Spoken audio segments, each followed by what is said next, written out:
Jornal. Câmara dos Deputados. Câmara aprova regras sobre dispensa de registro sanitário de vacinas. Parlamentares apontam ações para o desenvolvimento do semiárido. Deputados de Roraima avaliam os motivos da grave crise no estado. Boa noite. Roraima registrou em 2018 uma crise no sistema penitenciário, protestos e greve geral, além da chegada em massa de venezuelanos. Carlos Andrade, do PHS, lembra que a situação levou o governo federal a decretar no final do ano passado intervenção federal no estado que durou 20 dias em dezembro. Carlos Andrade avalia que a má gestão e a omissão do poder público estadual foram as principais razões da crise em Roraima. O deputado culpa também o governo federal. O governo do estado de Roraima, que não fez uma gestão elaborada, não acompanhou os seus processos devidamente como deveria. Então essa é a minha opinião. E o governo federal, que não atuou como seu papel, como deveria ter feito. O governo federal fez marketing para os países, para ver que os imigrantes estavam atendidos. As tendas acomodam as pessoas, mas não colocou recurso na saúde. Tá? Essas pessoas vão ser tratadas aonde? Não colocou recurso na educação. Mais de 2.000 crianças, filhos de imigrantes que estão lá, não podem ir para a escola, não poderiam ser matriculados. E quem foi matriculado tirou a vaga de algum outro brasileiro que estava lá. Então, quer dizer, o governo do presidente Michel Temer, nesse aspecto, eu acho que foi falho, foi negligente e poderia ter feito mais. Remídio Monay, do PR, manifesta apoio à intervenção federal no estado de Roraima, determinada pelo Executivo em dezembro do ano passado. De acordo com o parlamentar, o estado vive dificuldades financeiras e chegou a enfrentar greves de agentes penitenciários civis por causa de atraso de salários, além de problemas associados à imigração de venezuelanos. O sistema de saúde e a educação foram afetados. De acordo com Remídio Monay, uma medida provisória assegurou o repasse de 225 milhões para intervenção em Roraima. O valor tem sido usado para pagamento de servidores públicos e outras despesas. No entanto, na avaliação do parlamentar, os recursos não serão suficientes. O sistema de saúde, o sistema da segurança no estado de Roraima, a educação faliu. Faliu de um jeito que o estado não deu conta mais de pagar os 1/10 dos poderes, não deu conta de pagar os funcionários, porque a população de Roraima, em alguns momentos, praticamente dobrou. Os venezuelanos, aqueles que não vêm para ficar em Roraima, mas uma grande parte, eles vêm em Roraima em busca de remédio para AIDS, em remédio para o câncer. E isso, o sistema de saúde entrou em colapso. A situação chegou a um ponto que o Estado travou. As mulheres dos policiais colocaram um cadeado nos portões dos quartéis, ninguém saía, ninguém entrava. Houve uma intervenção através do CRM no principal hospital, que é o Hospital Geral de Roraima. Então, só houve uma alternativa. O governo federal fazia a intervenção para mandar recurso. Então, agora, eu acho que nós temos uma solução para o estado de Roraima para amenizar. Não vai resolver o problema, porque o déficit do estado é muito maior. Segurança Pública. Está em análise na Comissão de Seguridade Social e Família projeto de Laudívio Carvalho, do Podemos de Minas Gerais, que aumenta a pena de reclusão para o crime de sequestro de crianças. A proposta prevê que a pena máxima para o sequestro praticado contra criança, hoje fixada em 5 anos, seja de 6 anos e meio de reclusão. Laudívio Carvalho entende que o aumento da pena vai inibir a atuação dos criminosos, já que, segundo o deputado, eles terão a certeza de que vão ser rigorosamente punidos. Ele também avalia que a proposta aumentará a proteção às crianças que são mais vulneráveis. O objetivo principal é exatamente esse, é aumentar em 1/3 a pena para esse tipo de crime. Ele está, na minha opinião, figurando entre os mais sérios. A criança, ela tem muito mais dificuldades do que um adulto para a defesa física, para a própria defesa, a defesa da vida. E mais que isso, o ser humano tem que ser respeitado. E a Constituição é muito clara, somos todos iguais perante a lei. Então nós temos que pesar a mão contra aqueles que são considerados vulneráveis. É o idoso, é a criança, é o deficiente, aquele que não consegue se movimentar e fazer a defesa do próprio corpo, a defesa da própria vítima. A proposta de Laudívio Carvalho está pronta para a pauta da Comissão de Seguridade Social e Família. Depois de aprovada, segue para a Comissão de Constituição e Justiça. Política. Ao se despedir do Congresso, o delegado Edson Moreira, do PR de Minas Gerais, faz um balanço dos últimos 4 anos de trabalho parlamentar. Ele ressalta que participou de comissões importantes da Câmara, como a de Constituição e Justiça e a de Segurança Pública e Combate ao Crime Organizado. O deputado teve como uma de suas principais bandeiras a segurança pública. Delegado Edson Moreira espera que o Congresso eleito consiga atender os anseios da população e apresentar propostas que ajudem a melhorar o país. Eu espero que o novo Congresso Nacional tenha a sapiência e a humildade de conhecer o processo legislativo, vir com o ímpeto de ajudar a população brasileira e bem representar os seus eleitores, como eu fiz, como levei muitas emendas para a saúde, e eu fui o deputado que mais investiu em segurança pública na história de Minas Gerais. Então, eu saio com o dever cumprido e agradeço a todos os meus eleitores.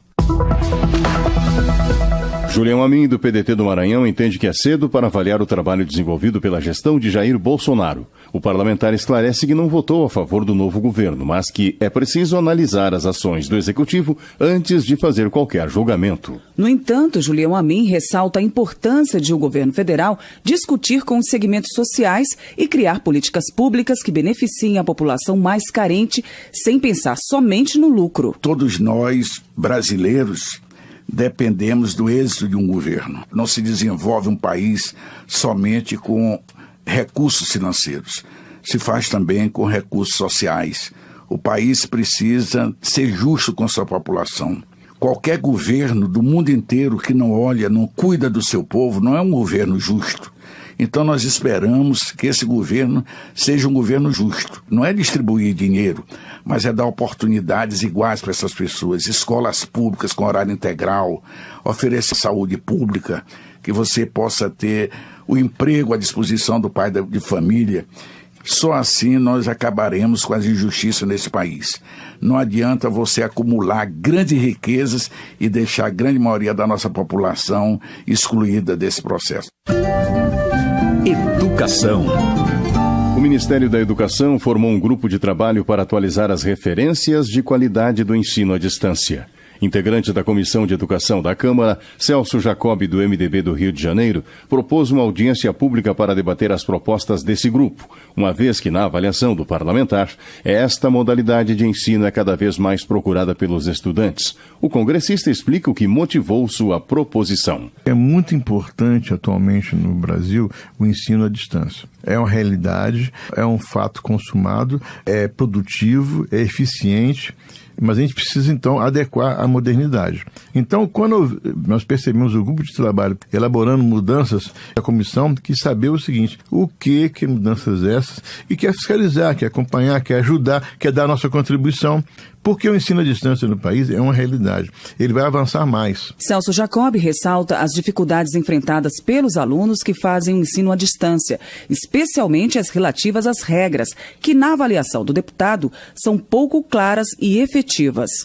Já está sendo aceito nas grandes universidades o ensino à distância, que antigamente o pessoal ficava cético. A distância não vai ter qualidade. É o contrário. É muito mais difícil estudar à distância e muito mais cobrado, porque você não tem um professor orientando, você tem que ter disciplina, você tem que estudar.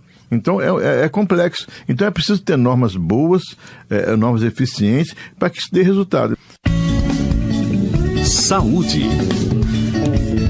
Ao defender que o Brasil reveja a posição em relação aos profissionais cubanos do programa Mais Médicos, Adelmo Carneiro Leão, do PT de Minas Gerais, ressalta que Cuba forma profissionais para atender as populações mais vulneráveis. Adelmo Carneiro Leão acredita que o papel das universidades públicas brasileiras é também o de formar profissionais aptos a cuidar daqueles que mais precisam, não importando onde eles vivam. Nós precisamos de dar uma dimensão, dimensionar as universidades no sentido de responsabilizar.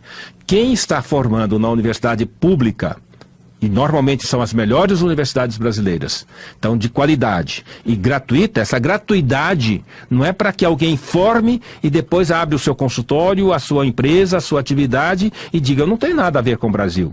Nós temos que colocar as universidades brasileiras públicas no sentido de que elas têm compromisso de formar pessoas que cuidem daqueles que mais precisam. Então eu defendo que nós possamos rever e estruturar as universidades públicas em todos os sentidos, para que elas formem pessoas para cuidar do nosso povo, da nossa gente.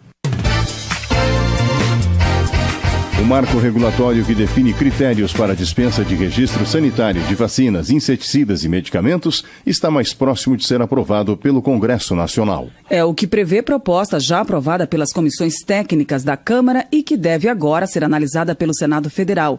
Quem traz mais informações é Nilton Araújo. Esses produtos são adquiridos pelo governo brasileiro por intermédio de organismos multilaterais internacionais. A dispensa de registro já pode ser concedida hoje pela Agência Nacional de Vigilância Sanitária, Anvisa, para produtos comprados pelo Brasil, utilizando o fundo rotativo da Organização Pan-Americana de Saúde. Mas os critérios para isso não estão definidos em lei. Proposta nesse sentido foi aprovada pela Comissão de Constituição e Justiça da Câmara dos Deputados. Autor do projeto, o deputado Marcos Pestana, do PSDB de Minas Gerais, explica a necessidade desses critérios para a Anvisa. Porque através de agências multilaterais estavam sendo importados alguns produtos sem certificação na própria Anvisa. Então é um risco, nós não podemos liberalizar, mesmo em situação de desabastecimento interno, é preciso ter um sistema que garanta. Houve polêmicas recentes em torno da qualidade de alguns produtos importados e estamos visando exatamente aprimorar o marco regulatório para dar instrumentos à Anvisa que ela possa cumprir seu papel institucional de assegurar qualidade, segurança e eficácia àqueles medicamentos que são consumidos pelos brasileiros. O texto aprovado estabelece que a dispensa de registro sanitário só poderá ser concedida quando não existir no Brasil outro produto devidamente registrado com os mesmos princípios ativos, em condições de suprir a demanda interna. O projeto também cria requisitos para que esses produtos possam ser internalizados no país após a dispensa do registro sanitário junto à Anvisa. A agência deverá avaliar e emitir parecer favorável sobre a comprovação de segurança, eficácia e qualidade do produto. Deverá ser comprovado que o produto possui o registro no país de origem. E deverá existir comprovação de que o fornecedor e o detentor do registro estão no pleno exercício de seus direitos legais. O projeto que define critérios para a dispensa de registro sanitário de vacinas, inseticidas e medicamentos também já foi aprovado pela Comissão de Seguridade e não precisa ser votado pelo plenário da Câmara dos Deputados. A proposta aguarda apenas o prazo regulamentar para apresentação de recursos para ser enviada ao Senado. Da Rádio Câmara de Brasília, Nilton Araújo. Cultura. A Comissão de Constituição e Justiça da Câmara aprovou o projeto de Pompeu de Matos, do PDT do Rio Grande do Sul, que eleva o rodeio crioulo, bem como suas expressões artístico-culturais e campeiras, à condição de manifestação da cultura nacional. A matéria está agora em análise no Senado. O texto determina que em todas as provas, competições ou apresentações do rodeio crioulo seja usada a pilcha, indumentária típica gaúcha que inclui bombacha, lenço e bota, entre outros acessórios. Pompeu de Matos argumenta que os rodeios precisam ser preservados e que só no Rio Grande do Sul serão realizados mais de 300 por ano. Por isso eu fiz esse projeto de lei que eleva o rodeio crioulo, suas expressões artístico-cultural e atividades campeiras como uma manifestação de cultura nacional. Com isso, nós preservamos o rodeio definitivamente. Ninguém vai poder dizer, o rodeio trata mal de animal, o rodeio faz isso, faz aquilo. Não. O rodeio é a cultura, é a tradição de um povo que se manifesta de maneira respeitosa nesses eventos culturais. Com isso, nós garantimos para o resto da vida a existência dos rodeios gaúchos e, como de resto, o rodeio em todo o país. Desenvolvimento Regional. Dr. Jorge Silva, do Solidariedade, defende a inclusão de 32 municípios do Espírito Santo na região do semiárido brasileiro. A ideia é que as cidades capixabas tenham mais acesso a políticas públicas de combate à seca. Em 2015 e 2016, como conta o deputado, o estado viveu a maior seca dos últimos 100 anos, o que trouxe prejuízos aos agricultores e pecuaristas. Dr. Jorge Silva explica que esses municípios, localizados no norte capixaba, têm longos períodos de seca, com um clima muito similar ao Nordeste brasileiro, e há alguns municípios de Minas Gerais que já integram o semiárido. O parlamentar explica que, apesar de o norte capixaba estar incluído na Sudene, esses municípios não recebem os benefícios relativos à região do semiárido. Hoje nós já fazemos parte da Sudene, tendo a oportunidade de receber diversos benefícios, fazendo com que esses municípios possam estar alavancando o seu desenvolvimento. Entretanto, as ações do governo federal direcionadas para os municípios do semiárido brasileiro não contemplam os municípios do norte do estado do Espírito Santo. Então a nossa ideia é que esses municípios que têm um perfil parecido com alguns municípios do Nordeste do estado de Minas Gerais possam ser incluídos no semiárido brasileiro e possam receber esses benefícios para que a gente possa realmente promover o desenvolvimento daquela região. Raimundo Gomes de Matos, do PSDB do Ceará, defende políticas de fortalecimento para o Nordeste brasileiro, em especial para os pequenos produtores rurais, que precisam de incentivos para melhorar seu nível de renda. O parlamentar informa que propôs ao governo federal a criação de uma secretaria para incentivar o crescimento na região. Raimundo Gomes de Mato considera que as dificuldades se devem à seca que afeta o semiárido. No entanto, ele pondera que não se pode continuar a prover a população apenas com transferência de renda, sob pena de impedir o crescimento econômico local. O Nordeste ainda vem tendo essas grandes dificuldades da sua sustentabilidade e melhorar seus indicadores sociais e econômicos, em virtude das vulnerabilidades climáticas, mesmo tendo a Sudene, a Denox, a própria Codevas, mas não existe ainda uma política clara de apoio, principalmente ao pequeno, ao médio agricultor do Nordeste brasileiro. Então a gente precisa ter uma política para o Nordeste brasileiro. Tanto é que nós, através de diálogo com o presidente Jair Bolsonaro, nós estamos propondo que seja estabelecido uma secretaria para estudar o semiárido do Nordeste brasileiro, para que nós possamos ter essa sustentabilidade e essa convivência. Nós precisamos ter políticas que possam garantir, a partir da agricultura familiar, a partir também da visão do cooperativismo, para que nós possamos melhorar a rentabilidade do povo do Nordeste brasileiro e não viver nesse bolsão praticamente de muita Bolsa Família, só transferência de renda, porque isso vai estagnar o nível socioeconômico da região. Economia. O Brasil detém 98% das reservas mundiais exploráveis de nióbio e mais de 90% do total do minério presente no mundo. Projeto de Giovanni Cherini, do PR do Rio Grande do Sul, visa regulamentar a extração e a exploração comercial do nióbio no território brasileiro. A proposta prevê que a extração, a exploração e o beneficiamento do nióbio devem ser feitos por empresas com capital exclusivamente nacional. Criador e coordenador da Frente Parlamentar Mista em apoio ao nióbio, Giovanni Cherini defende uma maior fiscalização sobre o metal. O nióbio é um metal que é usado na fabricação de turbinas de aviões, naves espaciais, aviões em geral, mísseis, centrais elétricas. É um super aço. É uma verdadeira, hoje no Brasil, é uma verdadeira caixa preta, porque desconfia-se, né, que sai do Brasil, supostamente por meio de contrabando, 45% da produção de nióbio no Brasil, e que gera um prejuízo estimado de 14 bilhões por ano. Um prejuízo de 14 bilhões de dólares. Aproximadamente 53 bilhões de reais. Giovanni Cherini defende a aprovação de seu projeto que regulamenta a extração do metal, assim como a realização da campanha O Nióbio é Nosso.